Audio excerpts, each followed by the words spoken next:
The movie starts with a powerful country attacking Oceania. They use a strong electromagnetic pulse to cause a blackout and release a deadly airborne disease that kills most of the people.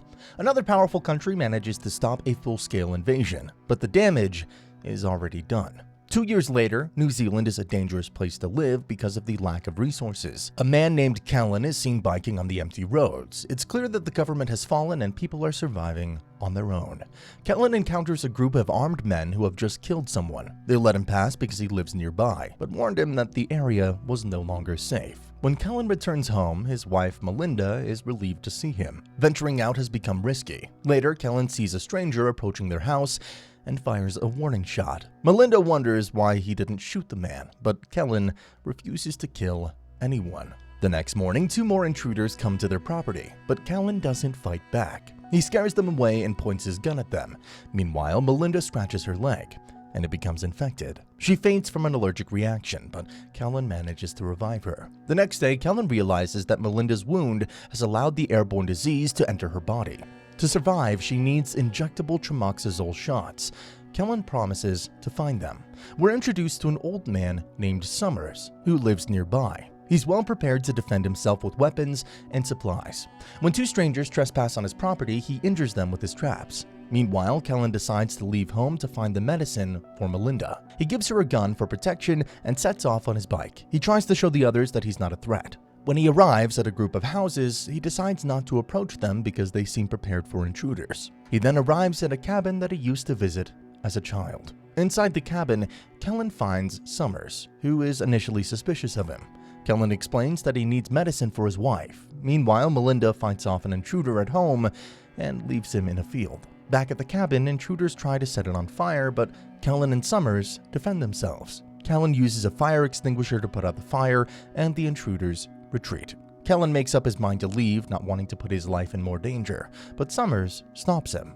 He tells Callan that he has the medicine that Callan needs in his safe, but in return, Callan must help him guard the cabin for a week.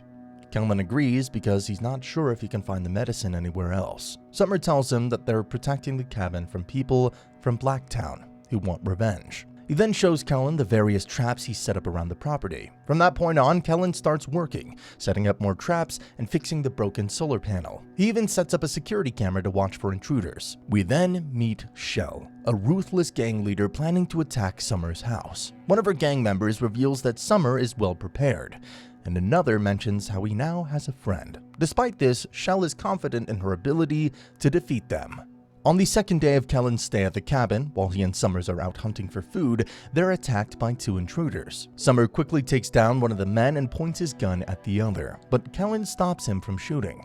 He thinks they should let the man go. However, when the intruder almost kills Callan, Summer kills the intruder. Summer insists that in this world, survival requires toughness. Later, as they're returning to the cabin, Callan sees an old bearded man in the woods, which brings back some painful memories from his past. Once back at the cabin, Summers explains the threats they will face that week. He expects an attack from Shell, who's sick and looking for the same medicine, and possibly from some poachers by the lake.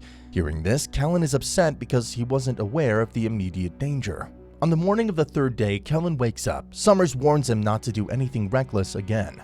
Now aware of the upcoming threats, Callan starts strengthening the cabin. He sets up more traps, secures the doors and windows, and creates strategic openings for weapon use. Meanwhile, Melinda notices another entry into her house. She corners the intruder and is surprised to find a scared little girl named Tia, who was looking for her. After giving her an apple, she asks about Tia's situation. Tia reveals that her parents were attacked and her mother, in her last moments, told her to find Melinda. Melinda recognizes Tia as the daughter of an old friend who lived nearby. That night, Melinda realizes her antibiotics are running low. On the 4th day, the men see drones flying above their cabin. Summers identifies them as poachers using drones to drop grenades and avoid the mines. Realizing the seriousness of the situation, Callan quickly grabs a rifle and shoots down the drones with impressive accuracy, forcing the poachers to retreat. Back at Melinda's, while she and Tia are in the garden, an intruder appears. He threatens harm, but Melinda scares him off with a warning shot. Despite the immediate threat being over, she knows time is running out. At the cabin, when asked about his family, Callan admits he hasn't seen his father in a long time, who blames him for his mother's death and considers him worthless. Summers reveals that he lost his wife and son in the past. The scene then moves to Shell's office, where a beaten former deputy mayor is brought in. He used to look after Shell and was kind to her, but he never stepped in when Shell's father was abusive. The regular beatings from her childhood have made her the person she is today. On the 5th day, Kellen sees movement behind the house while working in the field. He quickly picks up his gun and fires warning shots, but Summers stops him before things get out of hand. A scared boy named Robbie comes out, and the old man reveals that he saved Robbie from the Lockton gang and has been looking after him. Robbie hid as soon as Kellen arrived. The gang members abused him regularly, so he finds it hard to trust people.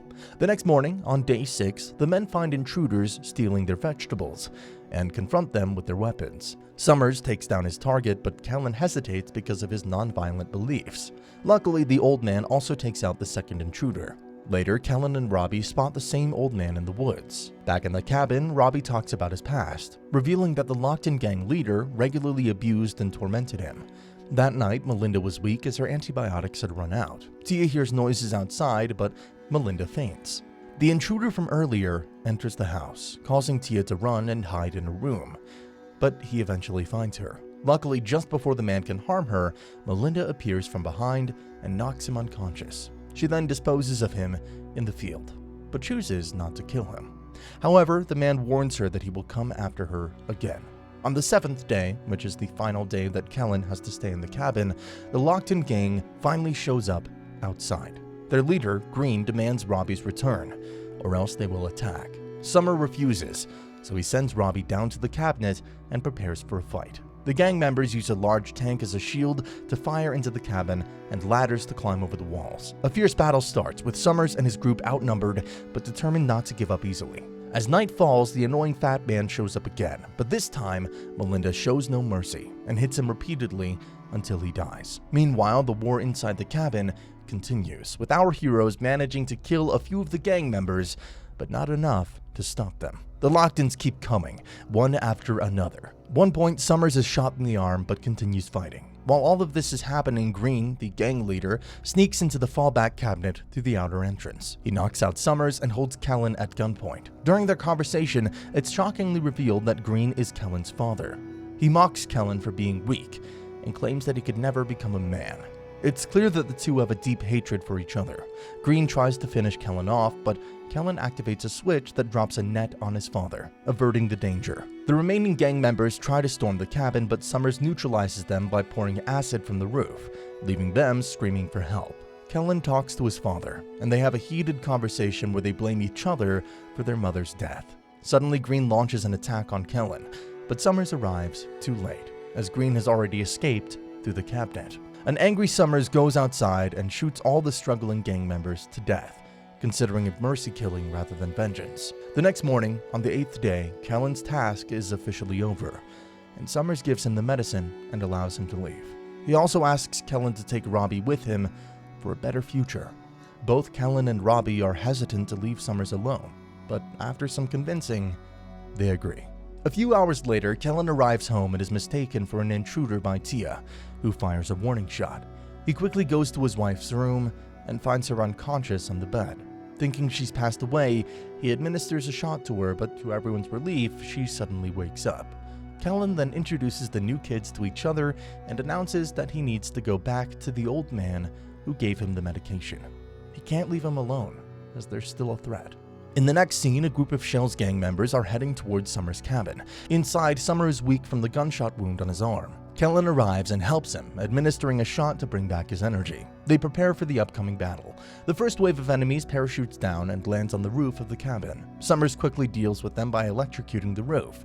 Shell, the gang leader, warns Summers to give her the medicine or else she will attack. Summers reveals to Kellen that Shell is his own daughter, and they've been in conflict due to his past mistakes. Summers used to be an abusive alcoholic, but later tried to reconcile with Shell, who always refused to see him. The gang intensifies their attack, but Kellen and Summers manage to defend themselves. Kellen kills an intruder with a wooden log. Meanwhile, Melinda, who's injured, is on her way to help her husband. Shell approaches Summers, who demands the medicine, avoiding the traps using a metal detector. Green, Kellen's father, shows up to resolve his issues with his son.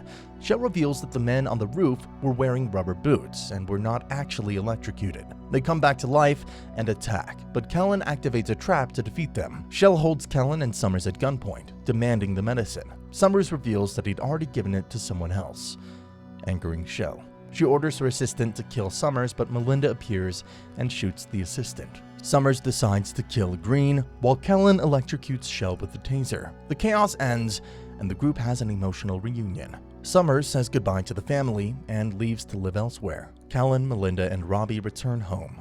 Kellen sets up traps around his house, and the movie ends with them living happily together as a new family.